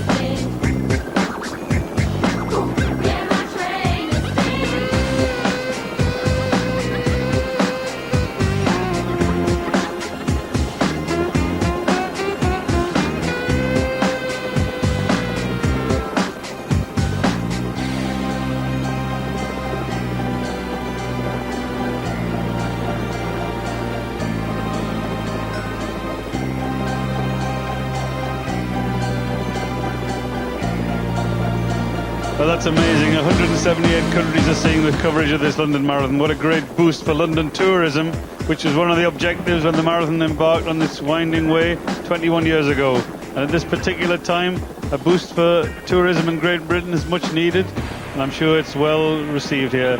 What a glorious sight. The sights of London and the sights of London. Well, it's been a big day for us at the BBC as well, and you might think that we all just turn up and do our little bit, but there's a lot of hard work and preparation goes into this, and rehearsal as well. Just take a little look at what happened earlier on today. Jeremy's Barker, wild horses wouldn't get me up there. I'm keeping my feet firmly on the ground here at Canary Wharf, the 18-mile mark, and probably the toughest part of the course. It's what the elite athletes call the wall. I'm going to be paying particular attention to the celebrities and the fun runners. And the latest news here from Canary Wharf is no one wants to finish behind the banana. We thought he was in trouble there, we really did. We thought he was in trouble. Thankfully, Garth survived a little brush with the bus there. And the buses were taken off the road. And so far, anyway, he hasn't been knocked over by any of the athletes either. Close thing. Not very close, I'm afraid, between Steve Redgrave and Steve Ryder. The gap is growing. Ryder's in trouble. He's in big trouble. I think you've been very harsh on Steve Ryder, actually. I mean, Steve Redgrave is obviously some kind of athlete of some description. He's obviously been involved in Olympic Games or something like that. And Steve Ryder's a novice. Well, they're both doing marvellously well.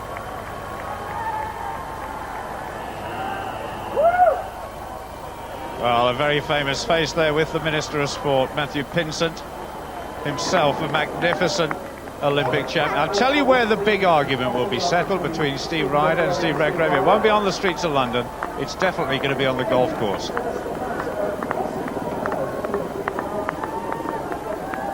I'm with Danny Kay, and I believe, Danny, you've done an amazing amount of marathons. I certainly have. It's my 194th today. And next week, Stratford-on-Avon, my 195th. Bit disappointed with the time today, 20 minutes slower than last year, but there you go, can't do it all. And what sort of time was that? 3:46 today. Very disappointed, but there you go. And what keeps you doing this hard event? I don't really know. Crazy. I'm hoping to get 200 done by the end of the year, and then I should be 60, so something to look forward to. Hopefully I can get it done. So have you added up all the miles, that is, that your legs have run? No, I haven't, no. I average about 60 miles a week, so just add that up over 20 years. That is amazing. View. Well done, that's brilliant. Thank you very much. Right, thank you. Excuse me. How you doing? How are you? Very well. Who are you running for? I'm running for the National Asthma Campaign, and also my father-in-law passed away last year. This is for you, John Miller in Glasgow. And how much have you raised? I've raised over £800. You're not just keeping up with the stragglers, are you? No. I was much quicker this time, the first time round. This morning when I tested the track out, this is the second time round. It's not as easy as everybody thinks it is it? No, it's much easier. No, it's much harder. This is a hard bit now. What is this, 16 I've passed? You've completed 18 miles. You're almost home. My goodness, oh well, you're keeping me back then. All the best. Right, cheers, thanks very much, all the best. Well, Steve Humphreys, who got you into this get-up? It was just my own choice. It's my 10th year in London. Every year's been in fancy dress. And is this the best fancy dress you've come up with so far, do you think? I think it's one of the best, yeah. It's fantastically colourful. I bet you get noticed on the way round. One or two comments, yes. I keep being told to stop clowning around, but I don't understand what they mean. You got in there first, boom, boom. I did. Are you raising some money today? Actually, not this year, no. I normally do, but I didn't get around to this year. And you're still on for a very good time, under 4 hours by the looks of it. Yeah, I was having a good time, but the actual time's irrelevant, you see. Doesn't this slow you down a bit? No. It keeps you going, you see, because the crowd is so good, they inspire you to keep running. Oh, it's a shame you haven't got a tricycle to cycle off on. Maybe next year. Well done. Okay. Get yourself to the finish. Thank you. Brilliant. Cheers. I am, but the puppies went that way. Well, we should delay you a little longer so they can get away. Who are you raising money for? I'm raising money for hearing dogs for the deaf. Hearing dogs for the deaf, fine. And you've got a friend here. And I'm a clown. And your name is? Sandra Bliss.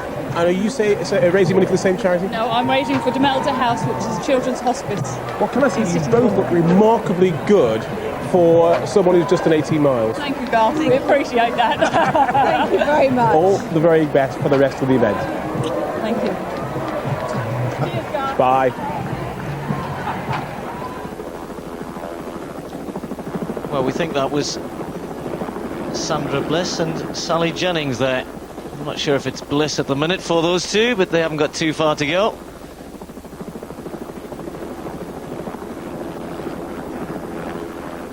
Oh, hi. It's a good job you ain't running in London and not in Wales, you know. I know, I've had a lot of support from the Welsh. It's been not the best, but they've been really helpful, actually. It's been really good. You've been going down a storm in America at the moment, haven't you, with the weakest link? I mean, it's going down well. I'm really pleased for the show. You know, we started off well. I think we got a good start in England, and I'm really pleased it's going so well in America. Now, who's underneath there? It's me, Dominic Hello. Silk. Hello, Dom. Hi. I'm running for a friend's charity and also another charity. A mate of mine called Ben Laundon runs a charity called Laugh, and he's making a lot of money for lots of different charities, so I'm going to give him a big donation from that. And also I ran for a Whiz Kids, which is all the guys that are running with ears on. A couple of years ago, I'm going to give them some money as well. So. Well, this is my chance to say you are the weakest link. Goodbye. Goodbye. Thanks very much. Cheers.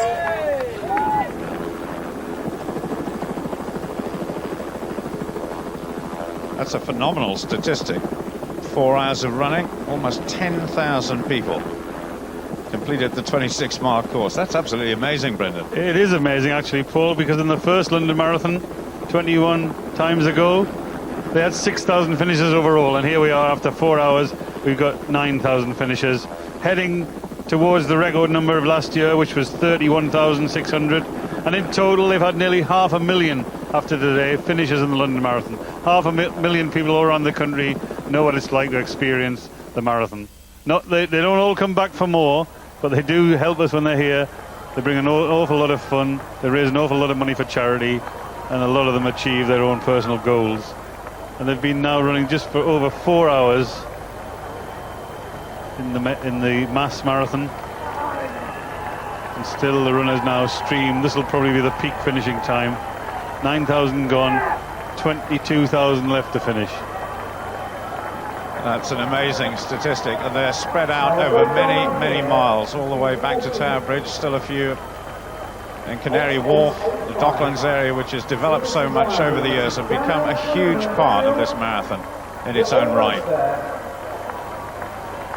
There's a friend of mine who has always worked at the finish, and always says, well, he spends about 2 or 3 hours in tears at the end of the race because he can't help but be swept away by the emotion as every one of those runners crosses the line. Is relieved. There is a lot of tears. There's physical relief as well from the aching limbs. And when he puts those blankets around their shoulders, he feels as though he's in the presence of some remarkable people. 3:00:11. Jenny Cozy from London. Quite sure if we can spot his number, can we, Steve? But somebody obviously enjoying the experience there. Bit of showboating at the end, and who can blame him? John Tracy, who was one of the great Irish marathon runners, said it didn't matter what you did for the previous 26 miles. When you cross the line, you've got to make sure you look good. Well, he's missed the point there, hasn't he? That's Raphael Carré from Zurich in Switzerland. And I think he's practicing flying home. I don't know if he'll have the energy for that. He's enjoyed himself, though, as have most of these. Well, joining me, another Olympic champion, gold medal winning cox from the men's 8 in Sydney, Rowley Douglas. Rowley, and you did an impressive time today. Not too bad, I think. It's about 3:50, 51 or something. I was suffering horribly, I think. Well, we think that's very impressive, I can tell you. How was it out there? It was pretty exciting just being around that many people all at once. I kept on looking around when someone shouts my name. I go, who's that? And yeah, I keep getting caught out, but I mean, it's amazing how much it sort of carries you on, people just shouting your name and stuff. It's brilliant. And I know you were trying to keep an eye out for Steve Redgrave when you were around the course. Well, my aim was to definitely beat him. And I really wanted to overtake him and sort of go, all right, come on then, Steve. But I didn't see him on the way past, but I'm pretty pleased I've beaten him, so. And you beat one of your teammates, didn't you? Ben Hunt-Davis is still out there? Yeah, Ben's out there. I was with him till about 17 miles, and then he suddenly looked in an absolutely terrible state, and he stopped for a little bit of a walk, I think. Did you recommend this for everyone? Well, I was sort of thinking about halfway, yeah, everyone should do this, and I'm not so sure I'd sort of go around telling people to do it now. Anyway, well done. Great time. Thank you very much. Cheers. Thanks. Hello there. Hello, mate. What's your name? Graham Rogers. Who are you running for, Graham? The British Heart Foundation. Well, you're looking very nice, I must say. This is for my daughter Natasha. She's 26, waiting for a heart and lung transplant. Unfortunately, there's no donors about, but this year it's going to happen. There's going to be a donor, she's going to be able to run it herself next year. Have you had much encouragement from the people around the course? Superb, yeah, absolutely superb. I couldn't do it without them. Only 8 more miles to go. Say it quickly and it's not a lot, is it? Take care of yourself. Take care, yeah. Thanks a lot, God bless. Bye. Oh, joining me now is top chef Gordon Ramsay. And Gordon, I remember seeing you out here last year. How did you do this time? Well, this year 3:56.17, tremendous. Knocked an hour off my time from last year, so very happy. But I'm not too sure what's more difficult, running a busy service in the kitchen or running a marathon. Oh, I think it's a marathon. Great day, great support. The crowd will be fantastic. We've raised a lot of money for charity, St Mungo's, so yeah, brilliant. Next year I want to take a half an hour off that time and get under 3:30. And I beat Steve Redgrave, that's the most important. First question you asked me when you came up, has Steve Redgrave finished? I know. Everybody here that would be alive to say if they didn't want to beat him. Tremendous, and it's a great day. The weather held out and fantastic. And tell us, how was it for you? Did you feel much pain this time trying to take an hour? I done the first half, 30 miles in just under 1:41, so I was feeling very good. Got to mile 19 and bang, had really bad cramp, and then I just thought about, bang, let's get there. Let's get to mile 22 and then head down from there. So the crowd have been fantastic, great support, and it's just another great day. I was going to say, most people when they come here say, I'm never going to do it again, but you're already talking about next year. I definitely want to do it again. I want to knock half an hour off next year as well. Fingers crossed. Well, you better get training then. Well done, Gordon. Thank you. Thanks. Oh, my man, how are you? Now, the last time I saw you were facing me in the 82 Cup final. That's a long time ago. How are you feeling 18 miles after a run like this? Well, as good as I was at the end of that game, Garth, because we're stuffed, really. I know you did. Lucky to get a win on the replay, weren't you? How are you feeling, Peter? Fine, no problems at all. Who are you running for? You're running for the Richard House Children's Hospice. And how much are you hoping to raise? Thousands. There's thousands riding on this. This lady here, I've got to get round. There's thousands of pounds running on this lady, and I've got to get her around. Well, you've got 8 miles left to run. All the very best to you. Thank you very much. Good luck. See you, mate. Bye.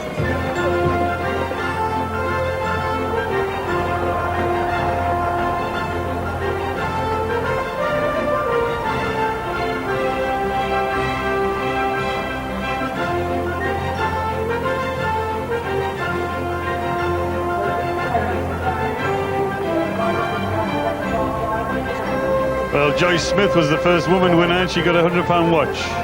This year, £400,000 in all expenses paid. Wonder if Joyce is a little bit jealous of that.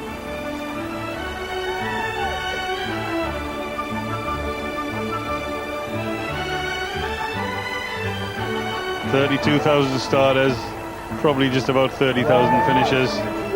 It's very hard to get into the London Marathon, but when you get here, you might as well finish. And what a change in those 21 runnings, £75,000. And now the budget to stage this extravaganza, enormous.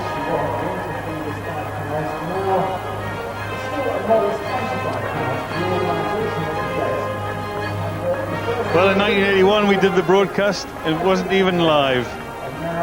Now this is live. 6 hours.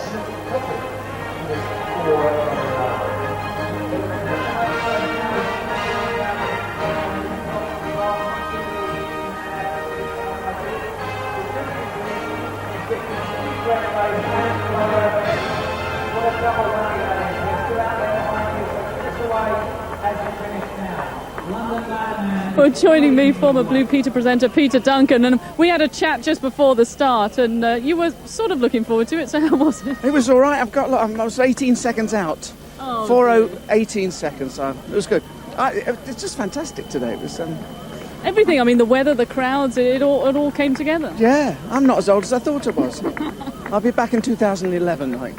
Now, I want to ask you, because your wife is running it, isn't it? You're keeping an eye out for her. She's a midwife, yes, and she's because that's why I talked about birth at the beginning. Yes, yeah, she's had a bit of trouble with her training though, so I think she's probably going to be waddling in about five hours. So. Is that why you wouldn't want to run together then? No, I give birth in a different sort of way. You know?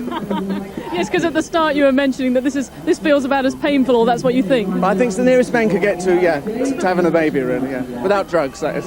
And then you said it's going to be every 10 years, so now you've got to wait 10 years, have you? Yeah, I think I feel good today, so maybe 2011, maybe, yeah. Okay, well done, Peter. Good stuff. Right, thanks.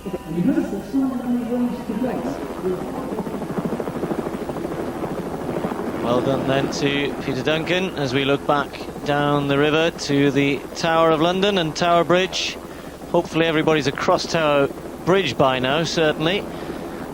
And they're still streaming through underneath along the cobbles next to the tower. 4 hours and 9 minutes into the race, and we're trying to keep getting updates as to the progress of Steve Redgrave. It's unlikely he's going to finish in 4.5 hours, and 5 hours is looking slightly dodgy at the minute as well. So Steve hopefully enjoying the experience out there, though. I said he would probably be slowed in the latter stages by all the well-wishers. Well, we can't find Steve Redgrave, but we have found his mate, Matt Pinsent. Matthew, we've just seen you kissing your girlfriend as she's finished. How excited is she? Reasonably so. I think she didn't do as much training. This is her third marathon. She ran 4:05 the first year. She ran about 3:55 last year, and then she was just under 4 hours this year. So on much less training, I think she was a bit worried about that. She did a lot less than she did in the 2 previous years. And are we ever going to see you do this? No, I don't think so. Not while I'm rowing, at least, and that's at least 3-4 years away. Now, she was running for charity, wasn't she? What was that? She was running for Sparks, which is a sports person's charity that both Steve and I have been involved in the last 7 or 8 years. The rule is that she raises money for my charity, and I try and get her a ticket into the marathon each year. So it's really good. And will she, Dee, be able to persuade you in the future to run with you, do you think? I doubt it. Not while I'm rowing, certainly. I've got more sense than Steve. Well, it's great to see you here, and good luck. How are you training now for the future? I'm rowing in a pair with James Cracknell, so the bowman from the 4 in Sydney and I are in a pair. And it's quite interesting. We've been phoning up Steve the last 10 days and 2 weeks and taking the mick out of him, and then we were on the river this morning, and then we just dived off the river to see him start, and then we were listening to him when we were doing weights in the weights room, and then I got in the car and raced down here to see my girlfriend, and I was taking a bet with her earlier that whether she would beat Steve or not, but she's kicked his ass, so it's good. And so many people that have been finishing, they're saying, have I beaten Stephen Redgrave? Yes, you all have at this stage, and anyone for the next 20 minutes at least, I would have said. No, it's, you know, but you look across, I was in the grandstand for the last 20 minutes. There aren't many 16-stone people coming through the finish line, you know, between 3 and 4 hours. And, you know, the big people really suffer, and that's, I look at it and just think, my knees and ankles would hate this. Well, it's lovely to see you here, and it's great that he's done it, and I think he's going to get the biggest cheer of all, isn't he, when he comes through? We're going to hang around for that. I hope he doesn't have to hang around too long. Let's find out exactly how he's going. He's down there with Hazel, somewhere near the tower. In fact, we're just outside the tower, 22 miles. Steve, you've slowed to walk. Can you describe how you're feeling at this point? I'm not feeling too bad. The legs are quite tight, the muscles and legs are quite tight, but I'm sort of jogging along quite slowly and really suffering at the moment. But we've decided that we're going to try and get there, across the line together. It's quite hard. So I'm coming through the Docklands, and there she really started seizing up quite badly. But we're keeping moving, and we're hoping we're going to be under 5 hours. It's our latest aim. Are you getting the I've overtaken a 5-time gold medalist syndrome thing yet? I haven't actually heard that, but there's a lot of people been shaking up. My arms are tired than my legs, actually, because I've been shaking hands and waving everything. The atmosphere is absolutely unbelievable. It's really fantastic. It's some way of doing a lap of honour of that I seem to be getting. I feel sorry for the runners that are out in front of me that are putting the same sort of effort in, that I'm getting all the shouts, but the enthusiasm is unbelievable.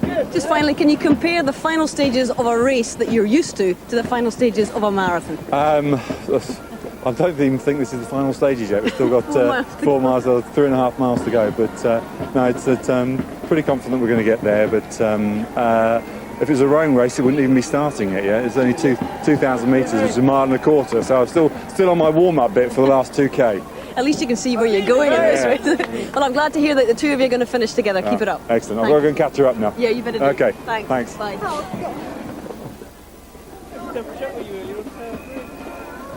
He's going well there. He's getting moving again. He probably wishes he could just hop over that fence and find a boat to row down the last couple of miles along the embankment, but he's got to catch Anne up. And just going back to his big mate Matt Pinsent and his exploits back in the boat with James Cracknell. That's going very well for them so far, and you can see them in grandstand next Sunday competing in the States, so look forward to that one. Steve back on his way.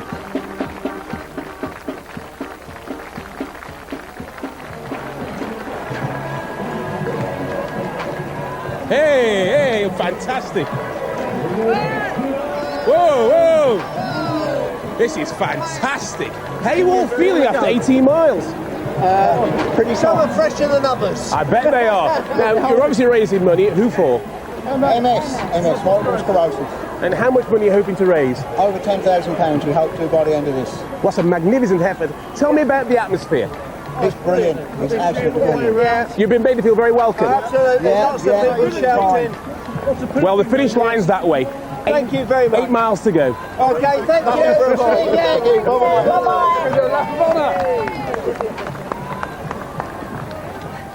Hello. Big Chief Rainbow Trust here. Chief Rainbow Trust and little Jim with cowboy little Jim behind me. Father and son both raising money for the Rainbow Trust. Father and son, Yeah. That's a good effort. Have you trained together as well? No, because James lives in London, I lived down in Hiverty, so. Well, we've had a few runs together. You've certainly mirrored your training, because look at this, you're neck and neck at the moment. We're having a wonderful time. It's absolutely great. It really is. Can you honestly say at this point, when the pain is kicking in, you're enjoying it? I'm enjoying it. I can honestly say that, yeah. I love pain. You love pain? Well, I'm not going to comment, but it's great to see father and son lovely. together. Bye-bye. Okay, bye-bye. Well, we've been here around about 5 hours, and when you think about it, we've seen every aspect of this event. The event which started off as an idea when Chris Brasher went to New York and ran the marathon there and wondered whether London could stage such a festival. Well, we've had the 21st London Marathon here today. The event just continues to go on from strength to strength, and now also includes the biggest single fundraising charity event of the year. And those people who were involved in the start, in the idea, Chris Brasher and John Disley, will be very proud men. And I think they've been very well followed up by Nick Battelle and Dave Bedford, who've taken this race to a new level. And I wait to hear what the new 5-year plan has. and what it unveils about this wonderful London Marathon. Well, if you've been inspired to put on your running shoes, then we've got a couple of events that you may well be interested in later in the year. The Floralite Challenge for women in Hyde Park in London on Sunday the 2nd of September. The information line for you to call 020 7902 0189, 020 7902 0189, or log on to www.london-marathon.co.uk. 5 kilometres that one. If you want to go a little bit further, get yourself up to the northeast of England for the 21st, another birthday Bupa Great North Run, Sunday the 16th of September. And the information number for that race is 01538 702 100. And you can log on to www.onrunning.com and put your entry in. But you have to do it before the 8th of May, before the entries close.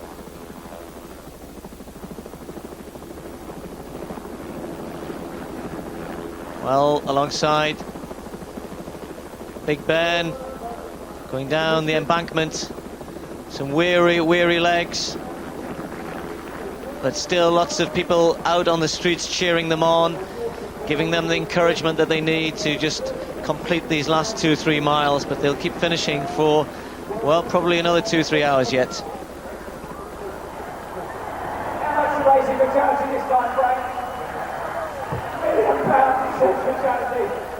Frank Bruno coming down the mall, not being interviewed for television but for the crowd. A little bit lighter than when he was at his prime, a little bit quieter as well than about 4.5 hours ago.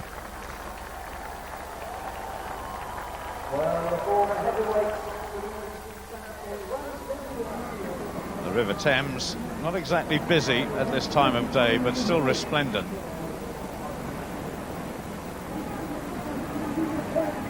Beautiful sights across London, and the weather has really been very kind to us today, and especially those who are still out on the course. Just thinking back to yesterday, just before we were rehearsing, you guys watching the big derby up in the northeast, there's another sort of football challenge going on here that's become a regular feature of the London Marathon. It's the London Marathon Football Challenge, where we've got representatives of every club from the Premiership down to Division 3 and the Scottish Premiership as well. So it'll be interesting to see who wins that one. And John Gregory, the Aston Villa manager, taking part again. Probably the most high profile of those from the football world taking part. He always enjoys his trip down to London Marathon, and his team aren't doing too badly at the minute, so hopefully a happy man down there. Not sure what sort of time he was aiming for today. He may well have already finished.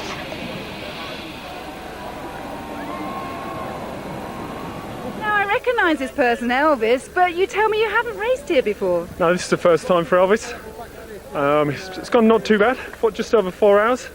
But I'm feeling it, I'm really feeling it. But it's all in a good cause, doing it for WizKids, which is provides mobility aids for disabled children. So yeah, it's been a good day. I'm looking forward to my bed tonight. And what's your real name? Johnny Clayton. And what inspired you? Was it seeing other Elvises running London in the past? No, I went to Elvis live concert, and it was a foolish bet after a few beers. Maybe never again. And what was the best and the worst part of the course? The crowd, fantastic. All the way around, just absolutely superb. Worst part has got to be between 22, 24, 25 miles, 'cause that's hard. That was pretty hard. Well, you did it, and well done. That's great, thanks a lot. Good luck to everyone else. Cheers.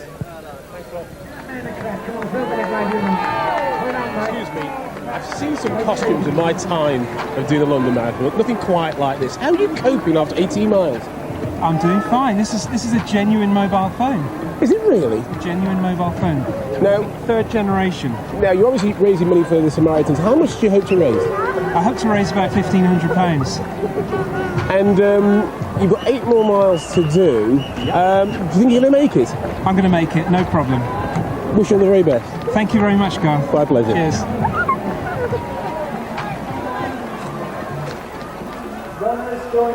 Well, there'll be over 30,000 winners today when it's all done and dusted 2-3 hours from now.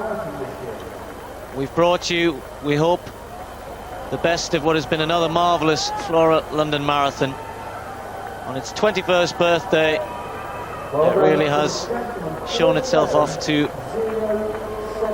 all its best ability. London, the perfect backdrop, and these people, the perfect competitors. We saw a couple of great races, Brendan, today. Two great winners, El Muaziz and Deratu Tulu. We certainly did see two outstanding races, and we saw two outstanding victories. We had the drama in the women's race when Tekla Leroux, the world's fastest marathon runner, had to stop early on and then eventually caught them up again, and we didn't know what was going to happen then. We saw the debut of Paul Turgat, and I'm sure we'll see him here again.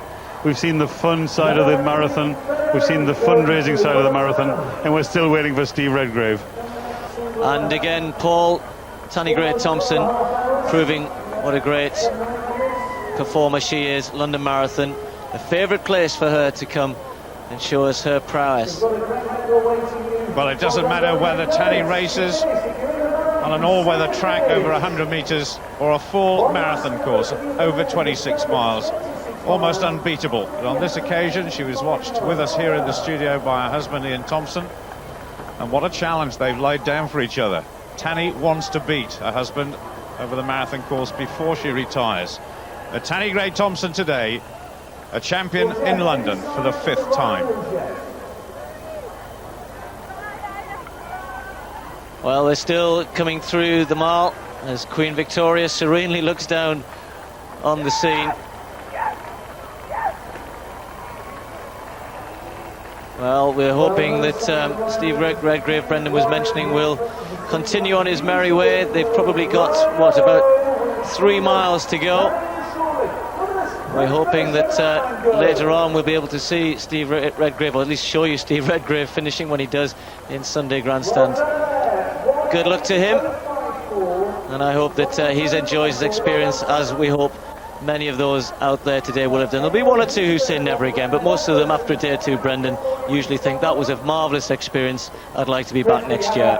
I think the stature of this event gets better and better, and the fact of the matter is our greatest ever Olympian has graced this presence in the London Marathon, and we're still waiting for him to finish, but he's had a great day out. I'll be surprised if we see Steve Redgrave again, but what a way to go out, having a 26.2 mile lap of honour. Well, approaching the 4.5 hour mark, it's been a marvellous day once more, certainly for us watching. I hope for most of those taking part, and I hope you've enjoyed it at home as well. Two great champions, El Muaziz and Deratu Tulu. Well, sadly, we've come to the end of our transmission now. There's so many stories to be told and characters to meet, and we'll continue to stay here this afternoon and bring you all the highlights of the day later on BBC Two. That is at 6:30. And over on BBC Two at the moment, Sunday Grandstand continues. It's round 3 of the World Superbike Championships, also the European Shield semi-final between Newcastle and Harlequins. And also we'll see Sir Stephen Redgrave, his finish in the marathon. We understand he's only a couple of miles away. And you never know, they're off air at 6:30. We may see Steve Ryder finish as well. Now, if you weren't brave enough to get up at 4 o'clock this morning to see the Lennox Lewis fight, I won't give the result away because you can see the whole fight tonight at 7 o'clock on BBC One. Lennox Lewis against Hazim Rahman. But that is it. You can see there are still thousands and thousands of them out on the course, running for pride and commitment to their favourite charities. We'll bring you more highlights at 6:30 here on BBC Two. For now, though, bye-bye.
Thank you.